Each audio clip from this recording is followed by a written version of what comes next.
it's all on you now. And just give me some reaction. I just wanna you. Girl, I like the way you move. Really wanna get with you. Don't just stand there teasing me. Now it's time to show it. It's another beautiful Sunday afternoon. This is Rubbing Minds. Welcome. My name is Ebuka Obiuchendu. It's the first Sunday in February. Yeah, January is fast gone and the year 2014 is racing away. As usual, we're going to kick up with the week that was, and I hoped that in 2014 we will start off things on a different note with, talking about violence and terrorism and all of that in the Northeast, but it doesn't look like things are changing anytime soon. We've heard about throats being slit and people are still dying almost on a daily basis. Woke up on Friday to hear that 10 more people were killed in parts of Adamawa State, including a pastor. The state of emergency is still on in 3 states in the Northeast, and the prevalence of violence there seems to be on the rise almost in 2014, and a lot of us are worried as to how this is going to play out with the election season coming up. Are the elections going to be held in all of these places? Is the military going to be there after 2015? Are things going to even start to abate before we even talk about stopping in the long run?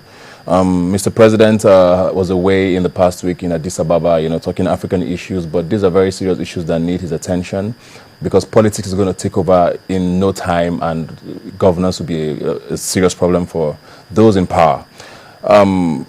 It's almost impossible now to appeal to Boko Haram because we still don't know who they are. We still don't know what they really want out of all of this, but the deaths are becoming too far too many, and it's so sad that we continue to count them like numbers and statistics. But these are human beings, and these are Nigerian citizens who need to be alive. Moving on now to some politics. The PDP, of course, like we all know, have appointed Adamu Muazu as their new chairman, and it looks like he's trying to give the party a new face. He's trying to woo the 5 governors who moved over to the APC back to the PDP. I don't know how possible that would be, seeing as they left on their own terms. But a lot of cross-carpeting has been happening. People say it's the transfer season for politics. 11 senators in the Senate moved over to the APC. The former governor of Kano State, Ibrahim Shekara, moved over to the PDP from the APC. A lot of us were worried as to how he was going to exist in the same party with Rabiu Musa Kwankwaso, both from Kano State, but he has obviously settled that by moving over to the PDP. So that is happening, and the APC's convention is going to be in April. Primaries are going to be coming up very soon. We now know that elections are going to be held on Valentine's Day next year, so it's about a year away. So things are really starting to heat up. There's also the question of former Vice President Atiku Abubakar. Where is he going to pitch his tent? Most people are saying that this week he's going to make the announcement to join the APC. There's his party, the PDM, still in the wings. He's still a member of the PDP. So a lot of things happening in that space, and 2015 is starting to look exciting. Hopefully we get real options, and Nigerians have a reason to walk out and vote when the time comes for all of that. And finally, to some sports now. The Super Eagles came back with a bronze medal. It was pretty heartbreaking to watch the game against Ghana, and they lost on penalties. But they came back with a medal, and I think that's very commendable since this is their first appearance in the African Nations Championship, which is a national championship for teams based or players based on the continent. Stephen Keshi has another medal to his name, and that's obviously a very good preparation for him towards the World Cup in Brazil in 2014. So that's been the week as well. When we come back, we'll be talking cancer. Tuesday, February 4th is World Cancer Day, and we'll be leading up all to that. Please do stay with us. Welcome back now. Like I said, World Cancer Day is on Tuesday, the 4th of February, and we're trying to debunk a few myths here. We're going to try and talk about cancer and how it relates to the Nigerian situation. And I have 2 very wonderful guests here in the house. I have Tewa Onosanya, coordinator, Exquisite Cancer Walk. You're also the editor of Exquisite Magazine. Yeah, Exquisite Magazine. You're very welcome. And of course, Dr. Ufoma Okotete. I hope I got that right. Yes. Medical coordinator for Pink Pearl. Thank you very much. Looking very pink, representing, all of that. You're very welcome today. We talk cancer, and there's just way too many myths. And it's sad that in 2014 we're still talking about myths. We should be at a point where we know all of these things, and awareness should be wide enough. But why do you think cancer awareness, as much as there's a lot of drives towards cancer awareness, there still seems to be a lot of ignorance about it? Why is that? I don't even know what to attribute it to, especially for the fact that there's a lot of different companies are coming up. I mean, Exquisite Magazine, for instance, Pink Pearl, all advocating for the awareness of, whichever form of cancer. And I don't know if it's a case of, there are so many people and we started a little too late. I don't know what exactly it is, but the fact is, even though we're doing like what we do, we're doing it every year and we're getting a lot more people screened and things like that, we don't have enough awareness going. We still have to get to the nitty-gritty, to the bottom, to the villages, to the different rural areas that they don't even know about any diseases, talk less of cancer. It's very interesting that you brought out the rural part of it, because most times when you hear cancer, these people actually think it's a rich man's disease. They think, oh, poor people don't have cancer. It's you people up there. So how do we get that message down there?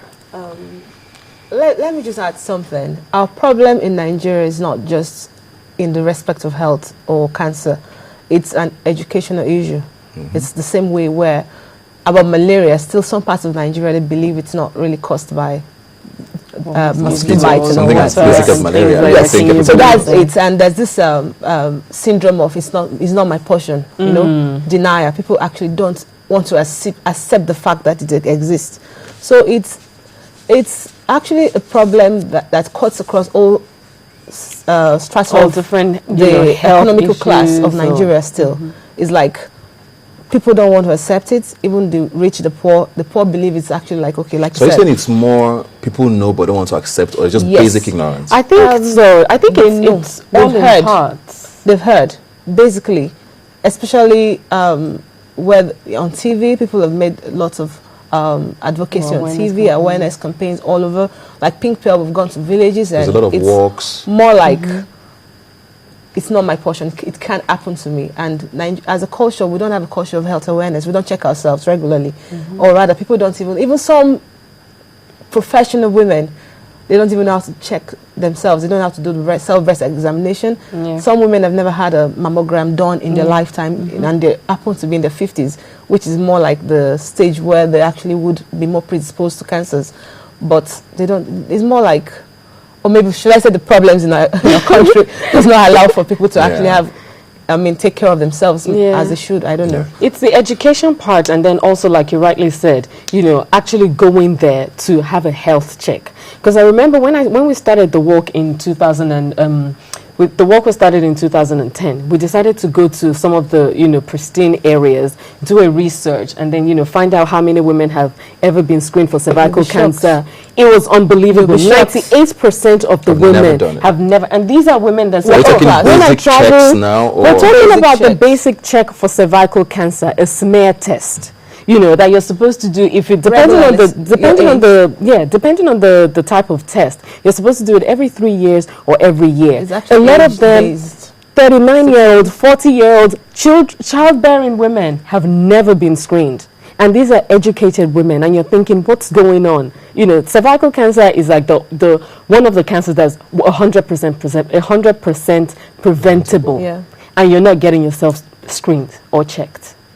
That's very. Let's talk prevention now, and I like that you brought that up, because we always say that why cancer has been almost no cure has been found for it is because we really don't know what causes it. Yeah, but for the most part. Most of the cancers. How do you prevent cancer? Let's start with cervical cancer now before we go general.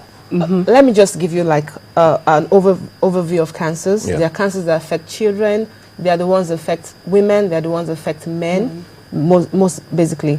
For children, we have the type, the Epstein-Barr virus caused cancers that actually, because of malaria, control now is reduced in children. Non-Hodgkin's lymphoma is actually down. We have leukemias for women. We have breast cancer, cervical cancer for men, prostate cancer. Generally, we have lung cancer, #1 leading cause of death worldwide, and we have kidney cancer. Sorry, kidney cancers are rare.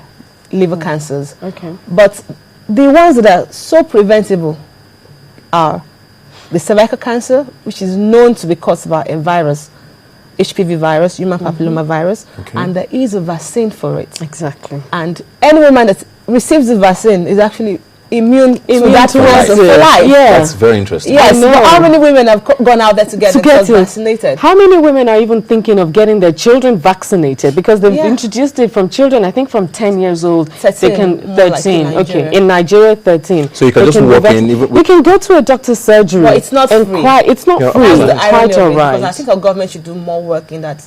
It is needed, but in the meantime, vaccines. whilst we're trying to, a lot of people are advocating for the government to do, certain things free. I mean, I would want cervical cancer screening to be free everywhere. I mean, I'm from a background where every 3 years they're sending you letters to get your cervical cancer, to get your smear test done, especially when you're of a sexual age. I don't know if I'm allowed to say sexual. Yeah.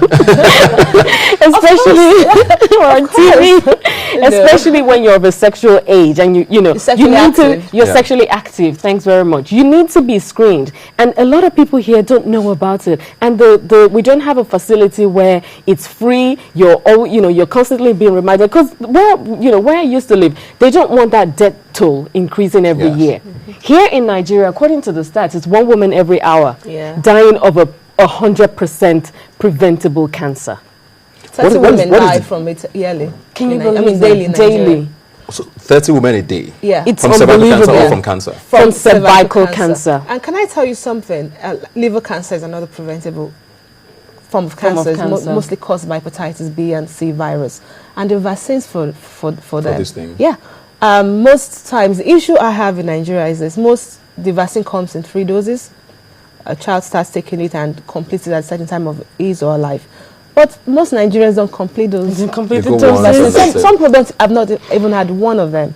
So you see these cases keep is the onus on government? Is it on civil society? Is it on the medical practitioners to get this sort of awareness out for people to know these things? For like cervical cancer, for example, it's like you said, if you are immune, if you are vaccinated, you are immune from it. How should people know these things? Why don't people know these things? I don't understand. A lot of people, I mean, we're doing a lot of awareness things. When we do our walks, for instance, we get, hundreds of people. Out of millions of Nigerians. And then most of these people come, some of them in universities, some of them older. And then, you get people asking you, oh, do I have a cervix? And she's a woman. And you're thinking, what kind of question is this? And then cervical cancer, I hear it's just for older women. And a lot of people, there's so many things that education, like you mentioned earlier, they need to be educated. And re-educated. And re-educated over and over again. Even the parents as well, because sometimes we get a bit complacent. Imagine if a child has been vaccinated against cervical cancer, that's, all well and good. You're an older woman, that you've been vaccinated, one thing that they have to keep in mind is that although they've been vaccinated, they need to keep doing the screening because they've been exposed to that virus anyway because before then, prior to that, they hadn't been vaccinated. Yeah. So they still need to, but people get complacent. And like you said earlier, you take the first dose and you forget about the other ones. And it's quite, it's just as expensive, important. Just as we're wearing the clothes and we're, doing the makeup and looking nice, we need to keep our health in check. Yeah. But we're not really focused on that in Nigeria. And another thing about the rural areas, even though the awareness campaign is going there for people to know about it, like, it'll never happen to me, it's for the rich people, or if like some people that actually have breast cancer, up until the stage where, all sorts of things start coming out from the boob, some of them won't go to the hospital. They would say, oh, it's their father's mother's auntie, something. It's true. That's what they say. And it's so unbelievable what education, what it can do. Let's talk about some of these myths now, like you said about there's so many cultural things. Let me just give you patient-based facts now. You see a woman who is a medical person that has breast cancer and knows fully well that this is supposedly or can be cancer, but refuses to go and have it screened.